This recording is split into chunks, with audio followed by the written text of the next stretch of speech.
रूस और यूक्रेन के बीच लगातार जंग जारी है। ऐसे में भारतीय मूल के 20,000 लोग वहां फंसने की सूचना आ रही है। भारत सरकार सभी लोगों को लाने के लिए इंतजाम कर रहे हैं। ऐसे में अगर छत्तीसगढ़ की बात की जाए तो लगभग 75 जो लोग हैं वो यूक्रेन में फंसे हुए हैं। हमारे साथ कुछ परिजन हैं जिनके बच्चे यूक्रेन में फंसे हुए, वो क्या सोचते हैं, उनकी क्या चिंता है, इसको लेकर हम बात करेंगे। हमारे इस वक्त हम मॉडल टाउन नेहरू नगर में खड़े हुए हैं। आपकी बेटी जैसे कि बता रहे कि आप फंसी हुई है जी, कैसे बात हो रही है, क्या स्थिति है अभी, क्या बताई आपकी बेटी ने? देखिए व्हाट्सअप कॉलिंग से बात हो रही है बेटी से, और कल से बहुत ज़्यादा वहाँ का स्थिति ख़राब है। जो धमाके हो रहे हैं इन लोगों के कान तक पहुँच रहा है। इन लोगों को जो बोला गया कि आप आवश्यक डॉक्यूमेंट्स रख करके, खाने पीने का ज़रूरी सामान रख करके रेडी रहिए, तो इन चीज़ों से बच्चों को कभी भी मेट्रो में शिफ्ट किया जाएगा या बेसमेंट में, जो हॉस्टल में रहते हैं उसके बेसमेंट में शिफ्ट किया जाएगा। ये सब स्थिति को देख करके बच्चे में घबराहट है कि क्या हो रहा है। वहाँ उनको तो कुछ पता चल नहीं रहा है।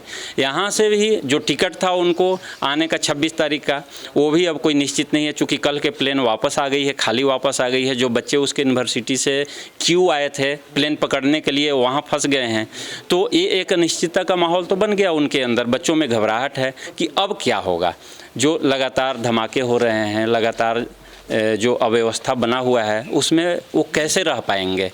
तो वापसी के लिए भारत सरकार से भी जो ये हुआ, आश्वासन हुआ कि बच्चों को किसी भी तरह से बुला लिया जाएगा, तो अब सरकार सिर्फ आश्वासन न दे, उनको वापस बुलाने के लिए कोई ठोस पहल, कोई आवश्यक कदम उठाएं।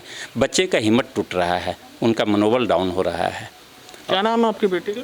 दीप्ति पांडे। क्या पढ़ाई करने गई थी? MBBS national medical university Kharkiv में, यूक्रेन। कब से गई थी? दिसंबर में गई है 2021 में। अभी आप उनसे कैसे संपर्क कर रहे हैं तो आपकी बेटी क्या बता रही है, कैसे हालात है, कैसे गुजर रहे हैं दिन, कैसे माहौल है, क्या बताएंगे आप?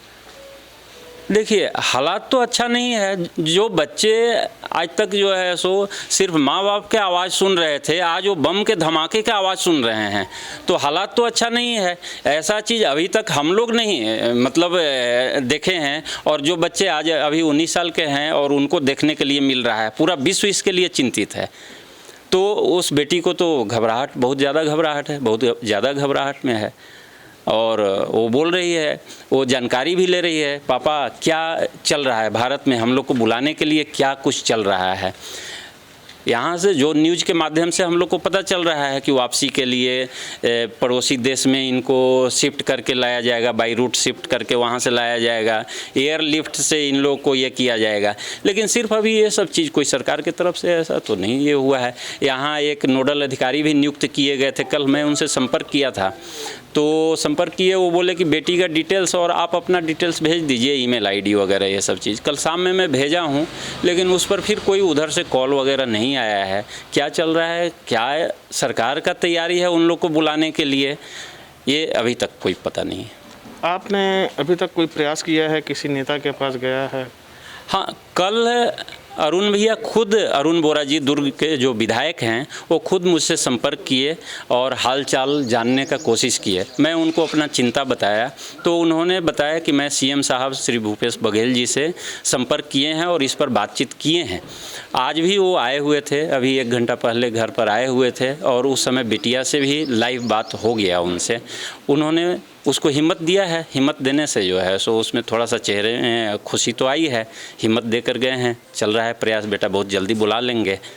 तो इस तरह से संपर्क हुआ है और उनका शुभकामना मिला है। उम्मीद करते हैं कि जल्द ही राज्य सरकार और केंद्र सरकार मिल करके और बच्चों के, सभी बच्चों को वापसी के लिए आवश्यक कदम उठाएं। बच्चे घबराहट में हैं, परेशान हैं। अच्छा, आपके बच्चे के साथ में और छत्तीसगढ़ के कितने लोग फंसे होंगे? अगर दुर्ग की बात करें तो दुर्ग में कितने होंगे और छत्तीसगढ़ में कितने बच्चे? देखिए, दुर्ग के इसके साथ में 2 बच्चे हैं, और रायपुर से हैं, बिलासपुर से हैं। रायपुर से 2 बच्चे हैं, बिलासपुर से 1-2 बच्चे हैं जो इसके साथ में रह रहे हैं। और भी कितने बच्चे हैं भारत के। लगभग रात में ये लोग को जो बेसमेंट में रोका गया था, उसमें तो लगभग 100-150 बच्चे थे बेसमेंट में। रात में पूरे रात जग कर गुजारे हैं।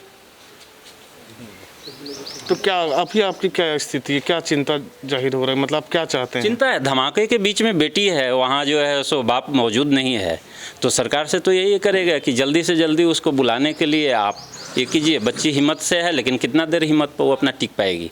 कोई आवश्यक कदम नहीं उठेगा तो बच्ची में घबराहट है, सेहत भी खराब हो रहा है, ठंड -डिग्री के टेम्परेचर में है, खाना पीना रूटीन से चल नहीं रहा है, तो उनको वापसी के लिए जल्द से जल्द ठोस कदम उठाएं। सिर्फ आश्वासन और इन चीज़ों से जो है सो बच्चों को कुछ भला नहीं होने वाला है।